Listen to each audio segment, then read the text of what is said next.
Bismillahirrahmanirrahim. Assalamualaikum warahmatullahi wabarakatuh. Innal hamdalillah wassalatu wassalamu ala Rasulillah wa ala alihi wa ashabihi wa man walah wa la haula wa la quwwata illa billah, amma ba'du. Kaum muslimin jamaah salat maghrib Masjid Al-Ikhlas Jatimulya rahimakumullah.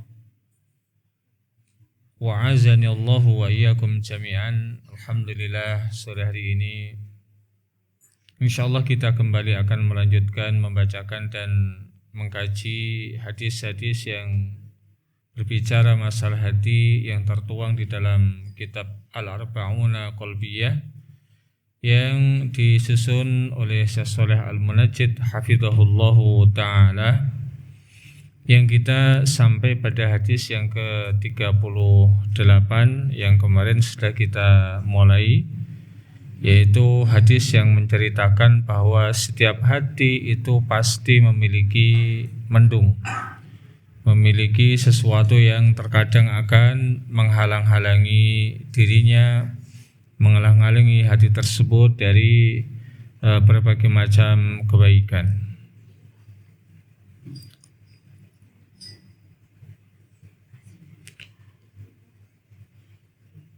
Wa an Ibni Umar, dan dari Ibni Umar,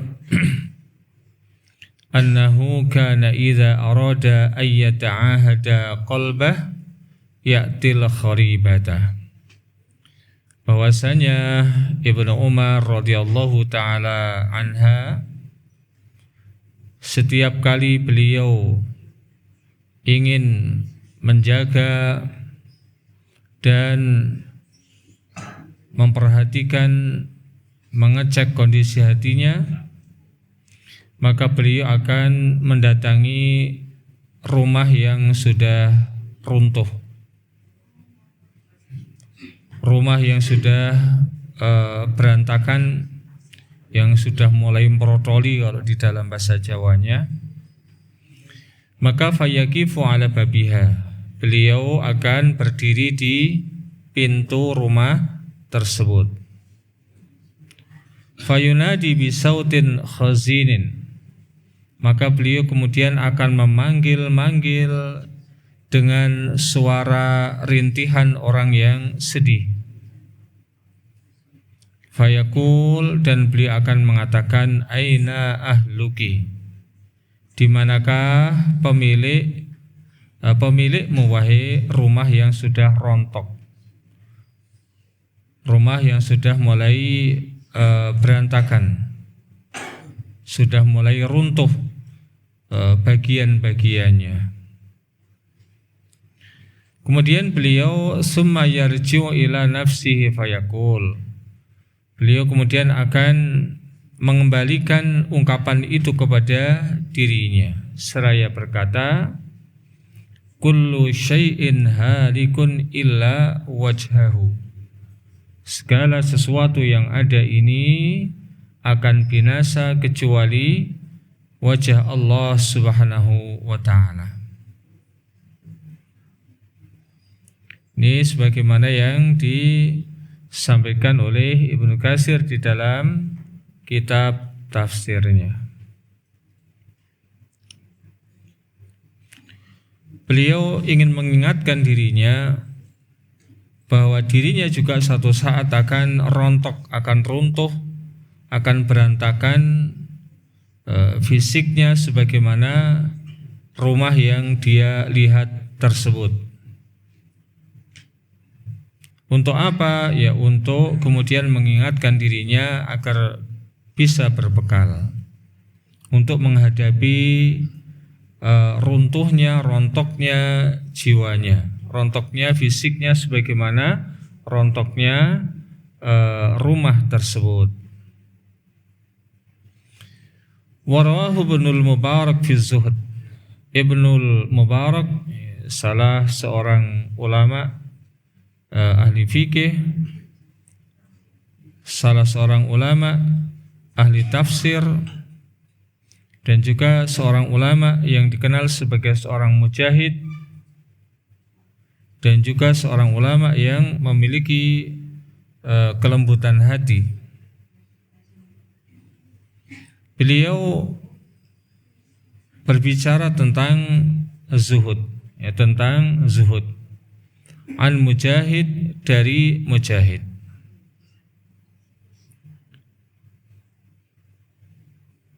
Ya, Ibnul Mubarak ini tabi'ut tabi'i dan Mujahid adalah seorang tabi'i. Kata Mujahid, marartu ma'a Abdullah bin Umar bi kharibatin. Aku melewati satu rumah yang sudah berantakan, yang sudah mulai runtuh, bersama Ibnu Umar radhiyallahu taala anhuma. Faqal, maka Ibnu Umar radhiyallahu taala anhuma memanggil Mujahid dengan kata-kata, ya Mujahid, wahai Mujahid, nadih, panggillah. Maka kemudian beliau memberikan contoh, ya kharibatu aina ahluki, wahai rumah yang sudah mulai berantakan, mulai rontok, mulai runtuh bagian-bagiannya, di mana pemilikmu? Ya, kita kalau semisal ke Saudi Arabia, ya, terkadang kita memang melewati beberapa rumah itu yang kemudian, ya, karena tipe rumah di sana berbeda dengan rumah-rumah kita, maka terkadang ada banyak rumah yang sudah mulai rontok, mulai runtuh bagian-bagiannya, ya, ditinggalkan oleh pemiliknya.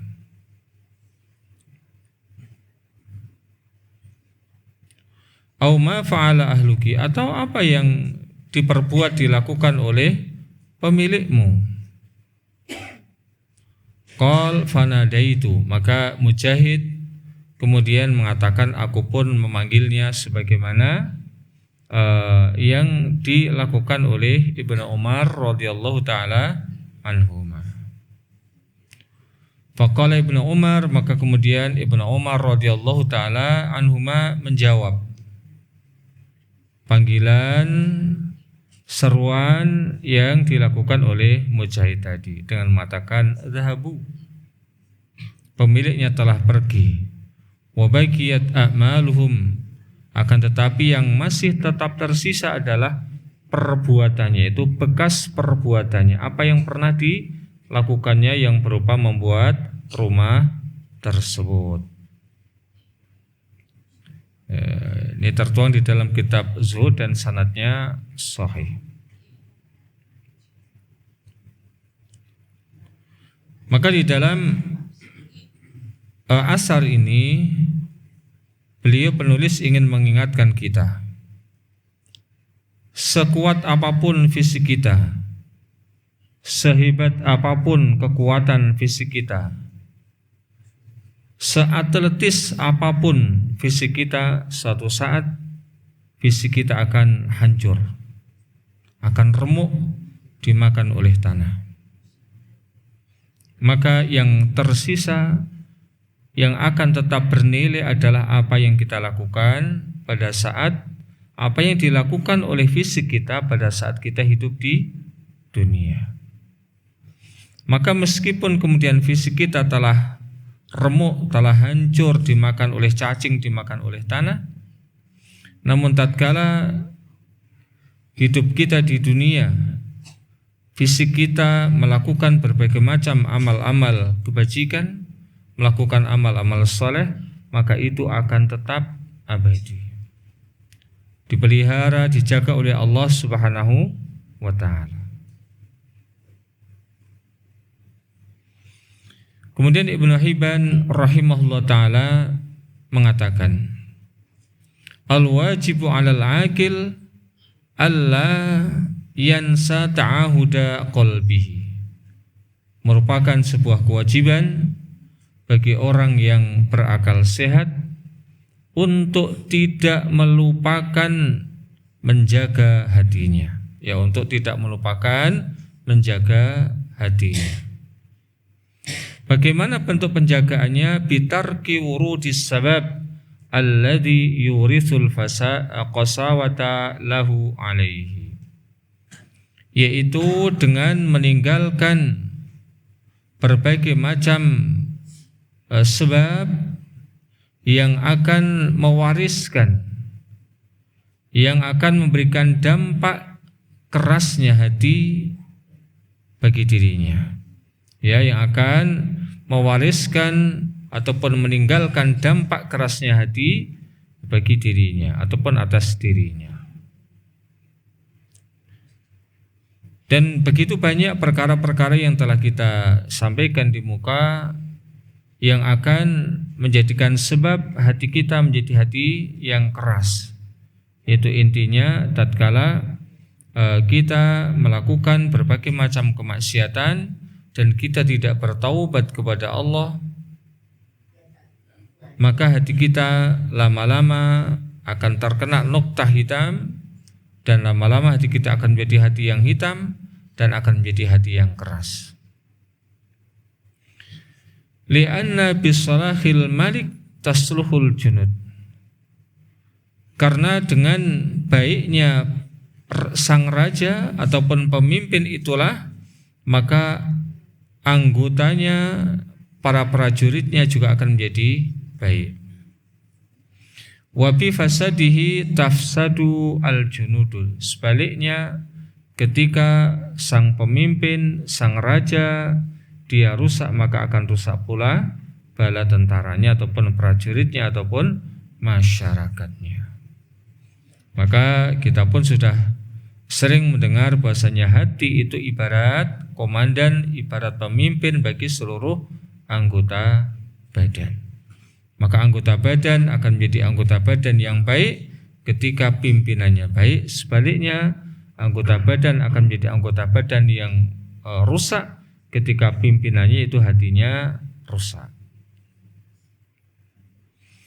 Wa man ta'ahada qalbahu ta'ahada imanahu, dan barang siapa yang berupaya untuk menjaga hatinya, hakikatnya dia sedang berupaya untuk menjaga keimanannya.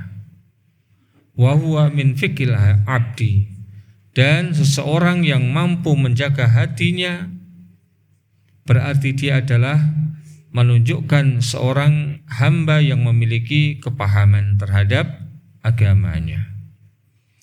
Wa tabassurihi fi amrihi, dan seseorang yang memiliki pandangan yang jauh terhadap urusan dirinya. Wa sulukihi maslakar rusdi, dan menunjukkan bahwasanya dia melewati jalan, yaitu jalannya orang yang terbimbing. Wal huda, dan jalannya orang yang mendapatkan hidayah. Sebaliknya orang-orang yang kemudian tidak berupaya untuk menjaga hatinya, yang dengan kata lain dia pun tidak akan bisa menjaga imannya, maka ini menunjukkan tentang ketidakpemahamannya, ya, tentang safihnya seorang hamba dan tentang pendeknya cara dia melihat urusan ataupun perkara-perkara yang dia hadapi. Maka dia pun kemudian akan meniti jalannya orang-orang yang tidak mendapatkan bimbingan, akan meniti jalannya orang-orang yang tersesat. Waliyadzubillah, kita berlindung kepada Allah dari model ya orang yang semacam itu. Maka kita lihat ya orang yang tidak menjaga hatinya, dia akan berbuat sesuai dengan apa yang diinginkannya, mau begini mau begitu. Dia tidak akan banyak berpikir panjang. Yang penting apa yang menjadi keinginan hawa nafsunya itu terpenuhi. Abul Qasim Al-Lalikai rahimahullah ta'ala berkata ataupun meriwayatkan an Abi Darda radhiyallahu ta'ala anhu, dari Abu Darda yang semoga Allah subhanahu wa ta'ala meridai beliau. Dia mengatakan, inna min fikhil abdi an yata'ahada imanahu, di antara bentuk pemahaman seorang hamba terhadap agama Allah, maka dia akan senantiasa berupaya menjaga keimanannya. Dan tadi di bagian depan sudah kita bacakan, seseorang akan bisa menjaga keimanannya pada saat dia mampu menjaga hatinya. Wa ma naqasa minhu, dan apa yang berkurang dari keimanannya. Ya, dia akan menjaga keimanannya dan dia akan menjaga apa yang akan mengurangi kadar keimanannya. Wa min fiqhil abdi, dan di antara bentuk pemahaman ataupun kefahaman seorang hamba adalah ayya'lama amuzdadun huwa amun takosun. Apakah keimanannya itu bertambah ataukah keimanannya berkurang?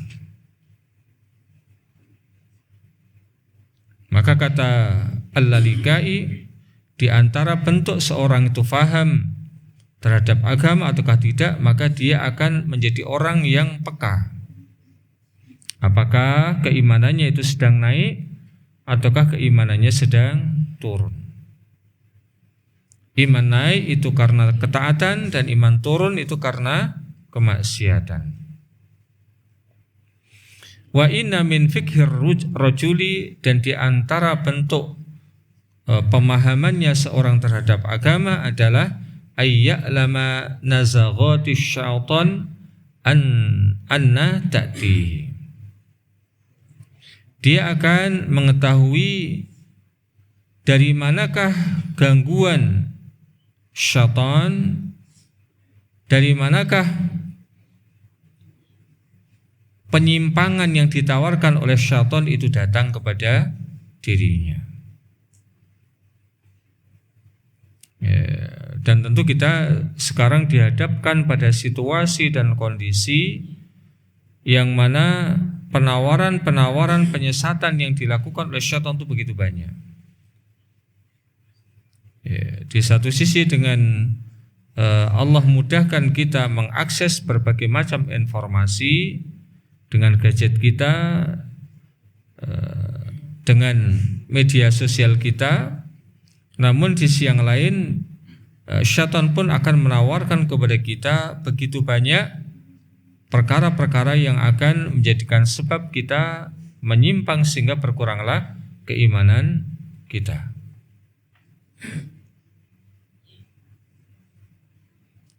Itu adalah sarana, maka sarana tergantung orang yang memanfaatkannya.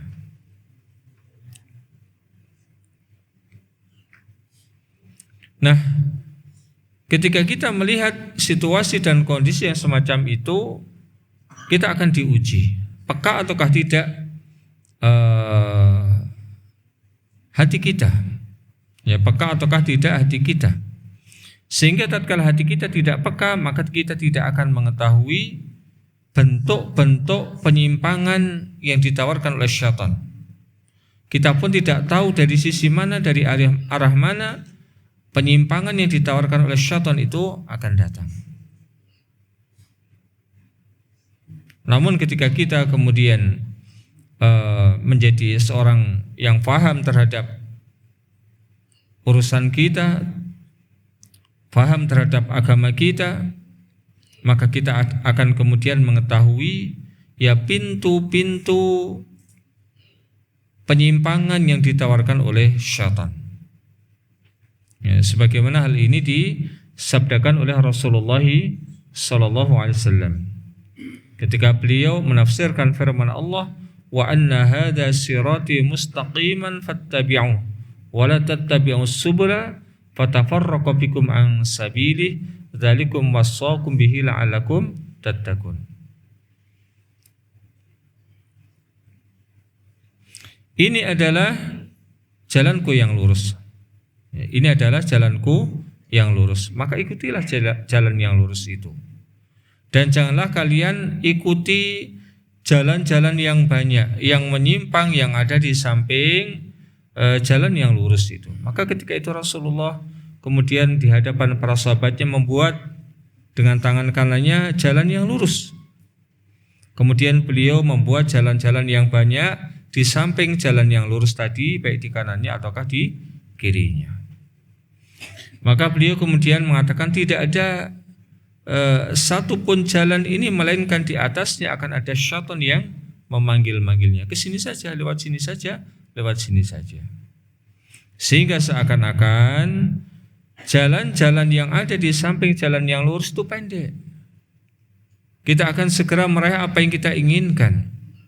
Namun itu akan menyimpangkan kita dari jalan Allah Subhanahu wa taala. Sebaliknya, jalan yang lurus ke depan seakan-akan panjang. Tidak akan sampai-sampai, padahal itulah yang akan sampai, yang akan menyampaikan kita kepada Allah Subhanahu wa taala. Maka kita kemudian ketika menjadi orang yang peka, orang yang faham terhadap urusan kita, terhadap agama kita, maka kita akan tahu ya dari mana datangnya panggilan-panggilan syaitan tersebut.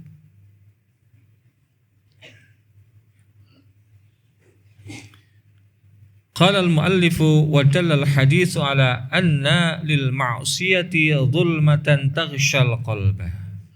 Maka hadis ini menunjukkan bahwasanya setiap kemaksiatan itu memiliki kegelapan yang akan menutupi hati. Ya, yang namanya kemaksiatan itu dia memiliki kegelapan yang akan menutupi hati. Wa tadhhabu bi nurihi, yang akan membawa ya, cahaya yang ada di dalam hati,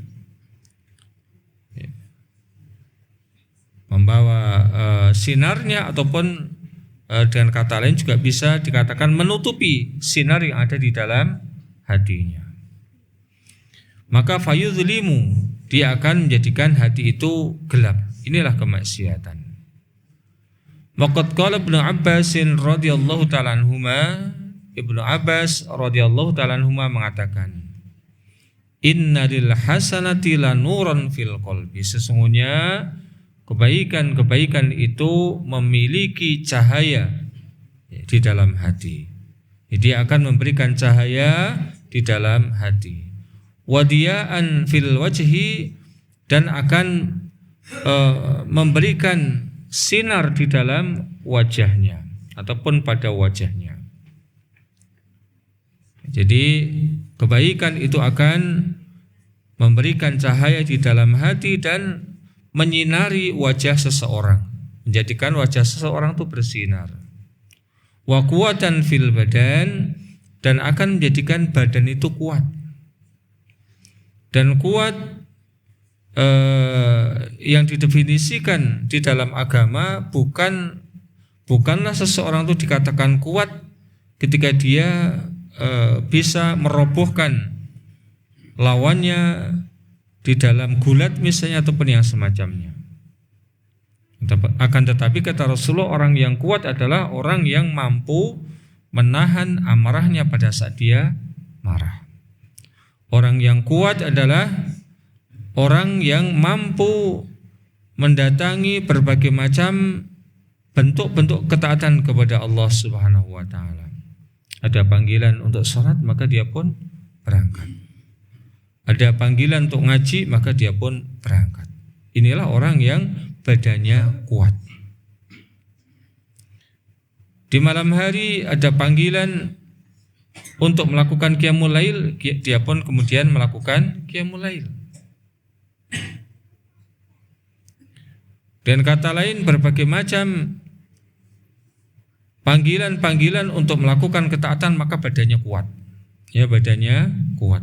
Meskipun boleh jadi dalam pandangan orang badannya biasa-biasa saja atau bahkan badannya tidak kuat.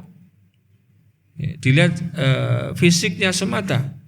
Namun ternyata meskipun mohon maaf jalannya pun bongkok, dia sampai ke masjid, kuat untuk melakukan ibadah. Maka dia berarti hakikatnya memiliki badan yang kuat. Ada yang kemudian jalannya pun harus dibantu dengan tongkat ataupun dengan krek misalnya, namun dia sampai ke masjid, maka dia adalah orang yang kuat badannya. Wasa'atan fi rizki, dan orang yang rezekinya luas, ya, orang yang rezekinya luas. Kayaknya kerjanya biasa-biasa saja. Ya, kayaknya pendapatannya dalam pandangan kita itu minim, namun ternyata cukup untuk membiayai kehidupan rumah tangganya. Rumah tangganya pun tentram, jauh dari keributan, ya jauh dari peperangan antara suami dan istri. Kemudian rumah tangganya harmonis. Terkadang begitu. Inilah orang yang mendapatkan kelapangan rezeki. Bukan kemudian banyaknya rezeki, namun kelapangan rezeki. Nah, banyak belum tentu menjadikan seseorang itu akan mendapatkan ketentraman, ketenangan, keharmonisan di dalam rumah tangganya. Wa mahabbatan fi qulubil khalqi, manusia pun senang kepada dirinya. Ya, manusia pun mencintai dirinya. Sebaliknya, wa inna lisayyi'ati la zulmatan fil qalbi, bahwa dosa itu akan membawa kegelapan di dalam hati. Wasawadan fil wajhi, dan akan menjadikan wajah seseorang menjadi hitam. Wawahanan fil badan, dan badannya loyo. Meskipun kelihatannya atletis, tapi ternyata sholat tidak kuat. Suruh ngaji, aduh saya ngantuk. Jadi kalau pas ada panggilan ngaji katanya ngantuk. Ada panggilan sholat jamaah, aduh saya masih punya begini dan begitu. Ada saya alasannya. Wadhaikon fi rizki, dan rizkinya sempit. Kalau dilihat secara perekonomian, keuangan melimpah ruah, namun terasa kehidupannya sempit. Apa-apa merasakan kurang. Udah dapat ini, dapat itu, memiliki ini, memiliki itu, merasa kurang terus. Dadanya sempit. Dan hal ini sebagaimana sabda Rasulullah sallallahu alaihi wasallam, sebetulnya al-ghina ghinan nafs. Kekayaan yang sesungguhnya itu adalah ada di dalam hati, ada di dalam jiwa. Wa bughdatan fi qulubil khalqi, orang pun tidak senang dengan dirinya. Ya, orang pun kalau ketemu dengan dirinya itu yang ada orang itu pinginnya marah. Entah wah ini orang ini sombong amat, pelitkah, beginikah, begitukah, intinya ya orang lain tidak senang dengan dirinya.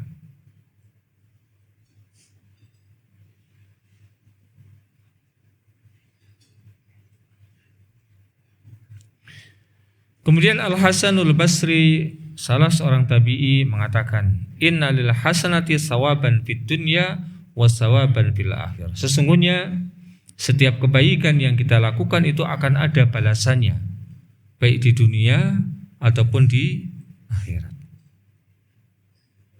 Wa inna lisayyi'ati sawaban fid dunya wa sawaban fil akhir. Demikian sebaliknya.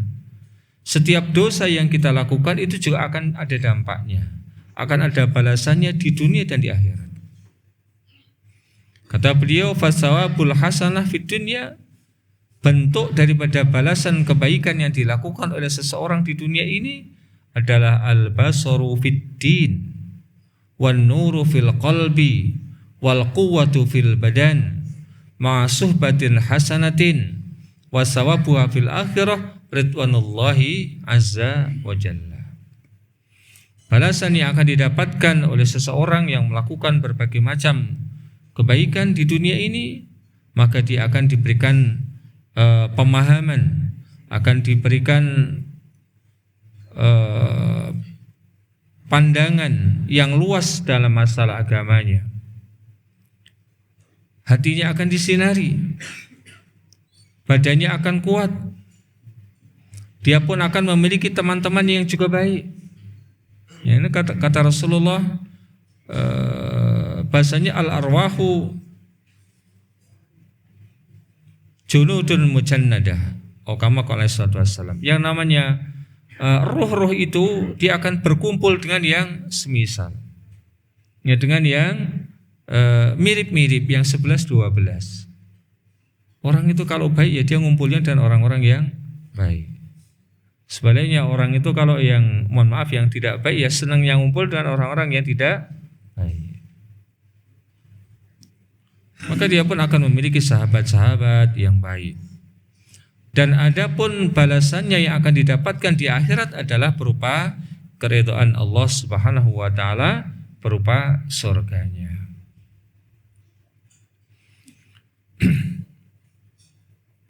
Adapun sawabus sayyi'ah fid dunya, balasan bagi orang-orang yang melakukan dosa di dunia ini adalah berupa al-ama fid dunya.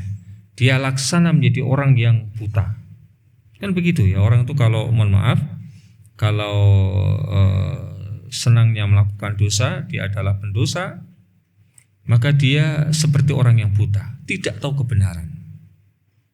Ya, tidak mengerti kebenaran. Yang namanya kebenaran disangkanya keburukan, disangkanya kesalahan, sebaliknya yang kesalahan malah disangka kebaikan. Laksana orang yang buta. Maka orang itu kalau buta, ya dia ketika ditawarkan di depannya satunya susu, satunya air comberan, ya dia tidak tahu mana yang susu, mana yang comberan. Maka dia akan mengambil mana saja karena tidak mengetahuinya. Itulah gambaran orang yang senang melakukan dosa. Maka di dunia ini ya, dia ibarat orang yang buta. Bahkan juga wadhulmatun fil qalbi, hatinya pun gelap. Tidak ada cahaya, tidak ada penerangan. Wal wahnu fil badan, badannya lemah. Ma'u kubatin wa nukmatin, dia pun akan mendapatkan berupa balasan yang tidak baik dan juga akan mendapatkan hukuman dari Allah Subhanahu wa taala di dunia ini. Adapun balasannya wasawabu fil akhirah, balasannya di akhirat dia akan mendapatkan sakhatullahi azza wa jalla wan nar. Mendapatkan balasan berupa kemurkaan Allah azza wa jalla dan neraka jahannam. Waliyadzubillah.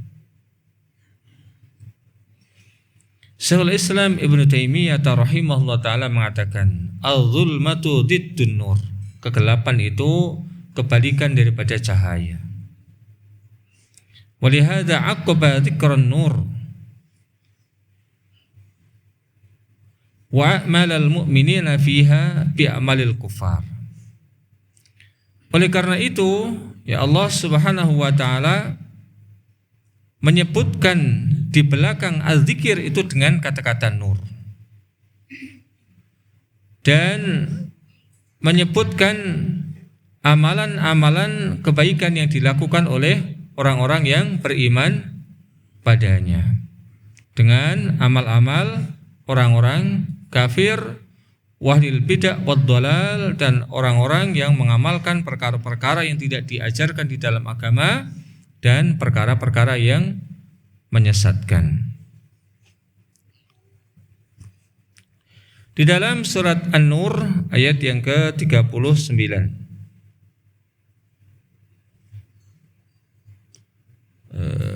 kita coba sebutkan yang agak lengkapnya.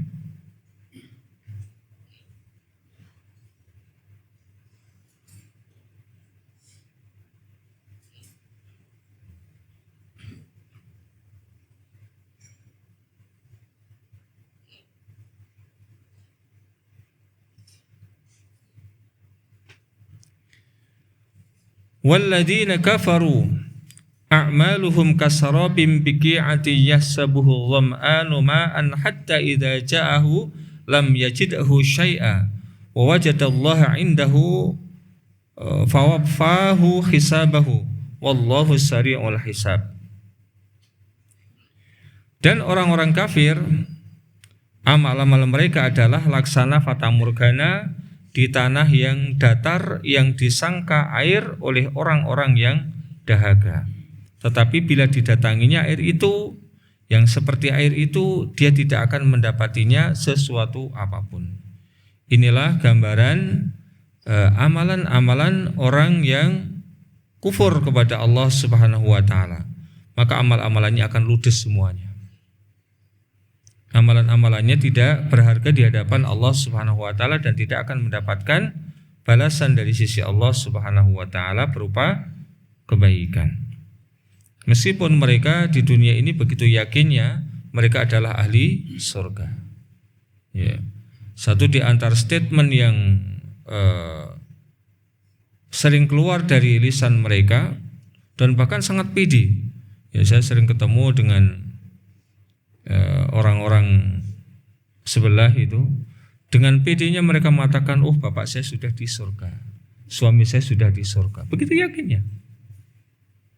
Kita sebagai orang muslim tidak berani seperti itu, karena urusan surga dan neraka adalah hak prerogatif Allah Subhanahu wa taala. Kita hanya bisa berdoa semoga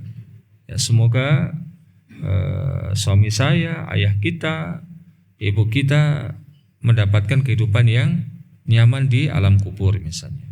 Nanti dimasukkan di dalam surga Allah Subhanahu wa taala.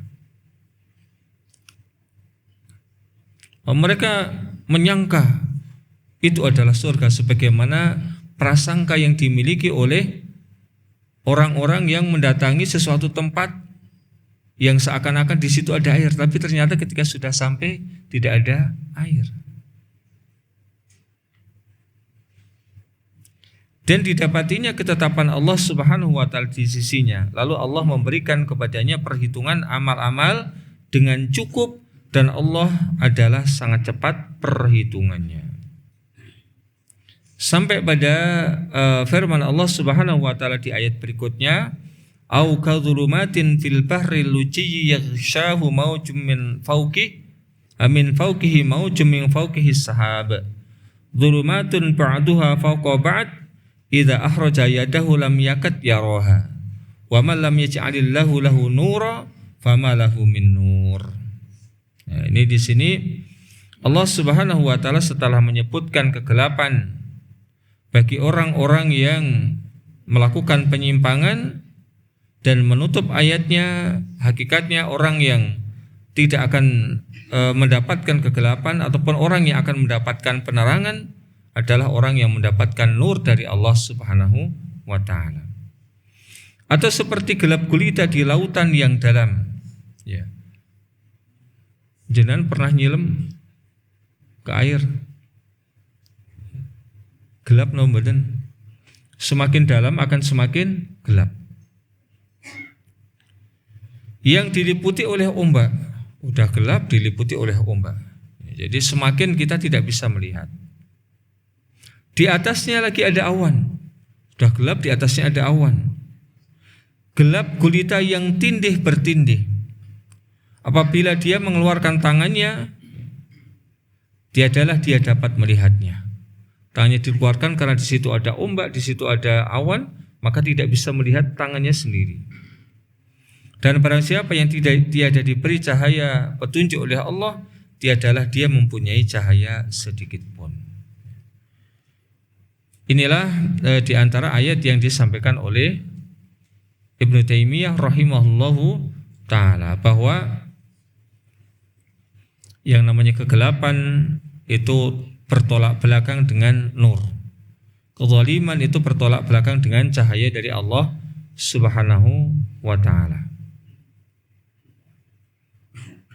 Yang di dalam ayat ini Allah Subhanahu wa ta'ala menyebutkan penyebutan daripada nur itu di belakang kata-kata zulumat.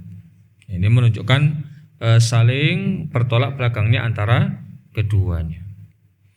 Maka dzalika zulmu zulumatun yaumal qiyamah. Demikian juga yang namanya kezaliman, orang yang berbuat aniaya di dunia ini, ya, orang yang berbuat zalim, dan zalim dilarang kita perbuat kepada siapapun. Hatta kepada orang kafir kita tidak boleh berbuat zalim. Maka orang yang berbuat zalim di dunia ini nanti di hari kiamat dia akan mendapatkan kegelapan. Wa dzulmul 'abdi nafsahu minadh zulmi. Dan seseorang yang berbuat kezaliman terhadap dirinya sendiri ini pun termasuk daripada kegelapan. Fa inna lis-sayyi'ati dzulmatan fil qalbi, dan sesungguhnya dosa itu akan memberikan pengaruh gelap di dalam hatinya. Wasawadan fil wajhi, dan akan menjadikan sebab hitamnya wajah. Yuwaddihu dzalika, yang kemudian menjelaskan hal itu dengan gamblang adalah annallaha daraba masala imanil mu'min bin nur wa masala a'malil kufari bil zulmah. Bahasanya Allah Subhanahu wa taala memberikan contoh imannya orang yang beriman itu dengan cahaya, dan perbuatan-perbuatan orang kafir itu dengan kegelapan, sebagaimana di dalam ayat yang tadi sudah kita bacakan. Kemudian dari Abu Hurairah radhiyallahu ta'ala anhu, dari Rasulullah sallallahu alaihi wasallam, dia bersabda, innal abda idza akhta'a khati'atan nukitat fi qalbihi nuktatun sauda'u. Sesungguhnya seorang hamba apabila melakukan satu dosa, maka akan ditorehkan di dalam hatinya satu titik hitam. Fa idza huwa naza'a wastaghfara wa taba, kalau kemudian orang tadi melepaskan, artinya melepaskan ataupun berlepas diri dari dosa yang dia lakukan, dia tinggalkan, kemudian dia pun beristighfar dan bertobat, maka sukila kolbu, hatinya akan menjadi celing kembali, laksana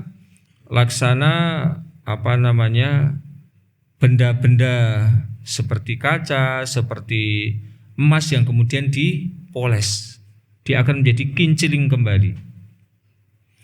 Wa in ada zida fiha hatta ta'luwa qalbah. Namun kalau kemudian dia tidak meninggalkan dosa tersebut, tidak beristighfar, tidak bertaubat, maka bahkan dia kembali melakukan dosa, maka dia pun akan semakin banyak, ya, semakin bertambah noktah hitam yang ada di dalam hatinya. Wa huwa ran alladzi dzakarallahu ta'ala, dan dia akan lama-lama akan menjadi karat di dalam hatinya, sebagaimana yang Allah sebutkan, kalla bal rana ala qulubihim ma kanu yaksibun. Tidak demikian, akan tapi itu merupakan ron, karat yang menempel di dalam hati-hati mereka disebabkan dosa-dosa yang mereka lakukan.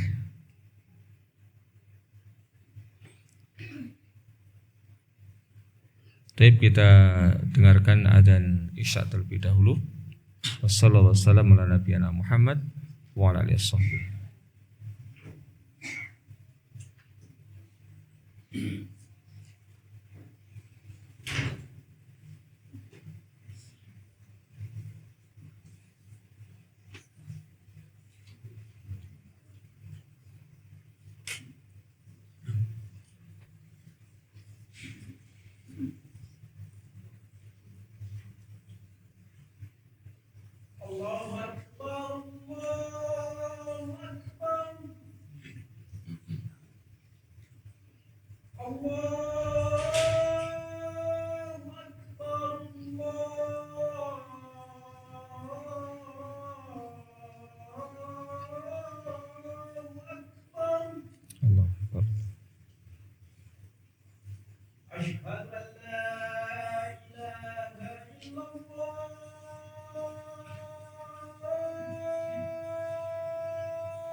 Bismillahirrahmanirrahim. Salatu wassalamu ala rasulillah.